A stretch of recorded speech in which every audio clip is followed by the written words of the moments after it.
Welcome to our channel. Today we how to register with Mixpanel, full guide step by step clearly. To register with Mixpanel, start by visiting the Mixpanel website. Once on the homepage, click on the sign up button. You will be prompted to enter your email address.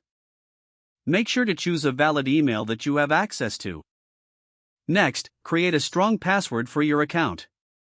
Confirm your password by entering it again in the provided field. After that, click on the Create Account button. You may receive a confirmation email shortly after submitting your information. Check your inbox for an email from Mixpanel. Follow the link in the email to verify your account. Once verified, return to the Mixpanel website. Log in using your email address and the password you set. Upon logging in, you will be taken to the Mixpanel dashboard. Take a moment to familiarize yourself with the interface. From here, you can start setting up your projects and tracking events. If prompted, you can also provide additional information about your usage. Explore the options available to customize your experience as needed. Your Mixpanel account is now fully set up and ready for use.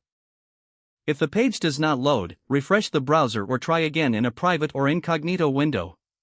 Make sure you are using the correct email address, then retype it carefully to avoid small typos. If your password is not accepted, use the reset option and create a new strong password you can remember. Check your spam folder for verification or security emails, then complete any requested confirmation steps. Enable two-factor authentication if available to improve account security and reduce unauthorized access risk. After signing in, review your profile details so your contact information and settings are accurate and current. If you see an error message, note it down and try again after restarting your device and internet connection. Log out when you finish, especially on shared devices, to keep your account and payment information secure. If the page does not load, refresh the browser or try again in a private or incognito window. Make sure you are using the correct email address, then retype it carefully to avoid small typos. Don't forget to like this video and subscribe to our channel for more step-by-step tech guides.